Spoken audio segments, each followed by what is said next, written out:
Oh yeah, we motherfucking back. This is the motherfucking Gentleman's Talk podcast, hosted all over Connecticut, hosted all the way in New York. Shout out to Harlem. I'm going out there this weekend. You already know I'm back and forth between CT and Connecticut. Shout out to the young gentleman punching in on the Gentleman's Podcast. Introduce yourself, bro. Hey, Smokey, what up? Okay, he call himself Smokey. Alright, so we gonna tap in. Smokey, give us a little background of who you are. Well, I'm from a little bit around everywhere. So talk about it. Hartford, born and raised. Okay.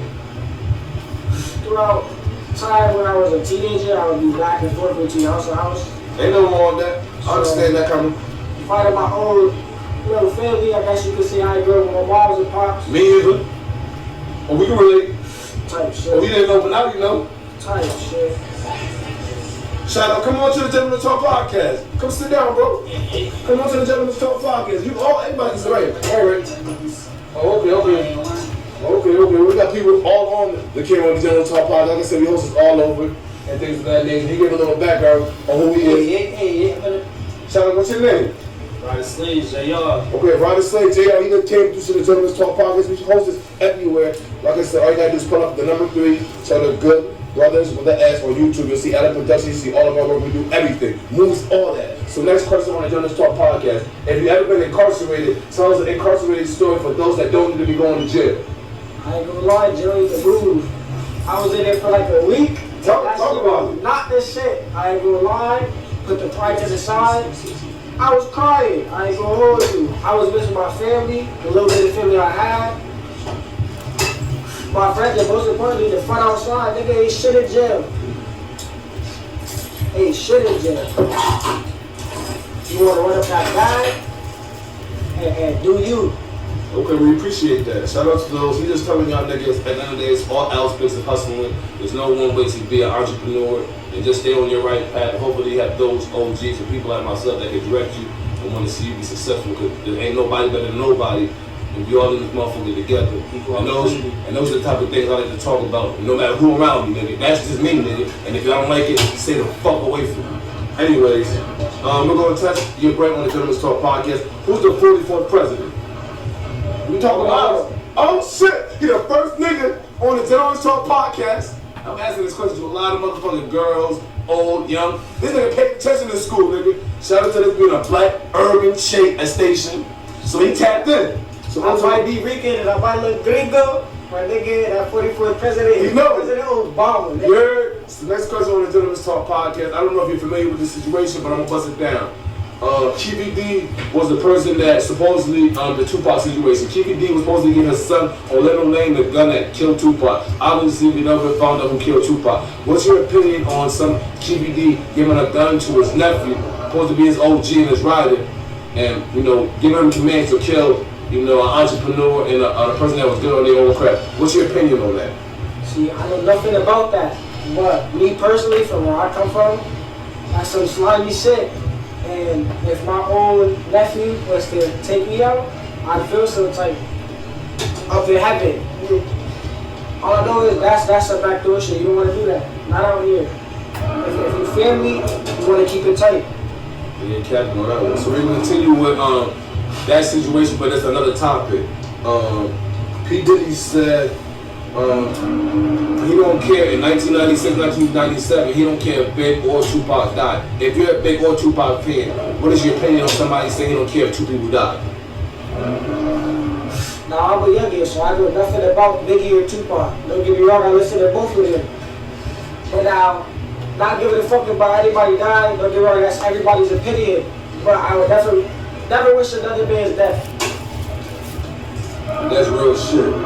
Alright, so we're gonna continue with that same situation, even though he wasn't around, but I still gonna tap him into it. Suge Knight said in LA that no gang members could touch him down there. How you feel about a person saying nobody can be touched? Anybody can be touched, no matter where you at. Talk about it. Show about it. Anybody untouchable. Anybody is touchable. In the world, everybody can touch. Anybody can be touched. Anybody can At be any touched. point in given time, whether you're with family, your boys, regardless of who you are, you can be touched. Anything can happen at any given time. That's why you live life. You ain't lying. So continuing with that same situation before we switch up topics. How old was Tupac when he died?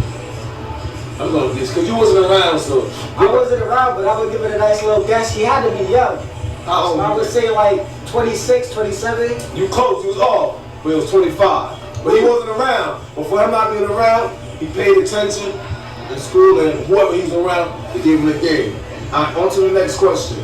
On the Gentleman's Talk podcast, all you gotta do is pull up the number 3, pull out good, space obviously good, brothers with an S. You'll see Adam Productions, you'll see all of our content. We got content until I die, and probably even not after I die, because all we do is work. Even when I'm not at my job, I'm still working with the society, in the hood, telling my people stories. What does family mean to you? Family is what you make with it. You don't gotta grow up with blood to call somebody family, whether they're blood or not. If you've been with them since day one and they ride or die, and you know that person rocking with you for life, that's family. I grew up with a couple motherfuckers that's not my blood, but I know for a fact they family. Facts. Talk about it. Alright, so continuing on the Gentleman's Talk podcast. How do you feel about the LGBTQ community being on a local public school? Do you know what that is? Me personally, I don't got any kids, so I could care less, but What's your opinion on that? my opinion on that, it shouldn't be allowed in schools just because that's encouraging kids to do that specifically. Talk about it. School is a learning experience, so that shouldn't be learned about. Not at that young age. Maybe high school, when they start to learn about, what they do and what they sell. But They call it the not birds at and a the young age. bees, but anything else is irrelevant. So on to the next topic on the Gentleman's Talk podcast. How do you feel about today's upbringing with kids that you see around your age and older? You feel like they're on the right path, or they're all a bunch of crash dummies? Some of them a little bit of crash dummies, some of them just need a little bit of teaching and lessoning and an older figure in their life to teach them the right way, because some of them got nothing going for themselves and they're trying to raise themselves. And sometimes you need a little bit of help raising yourself, because Facts. you don't know everything by yourself. And trust me, I know that on my own. I raised myself pretty much, and that shit hard, and you definitely need some help with it. No matter It's what you say. confusing. What inspires your work ethic? You gotta work until you feel as if you could live for 30 years. Until you could be straight for 30 years, you got done working. He the first one that ever said that. Shout out to him on that one.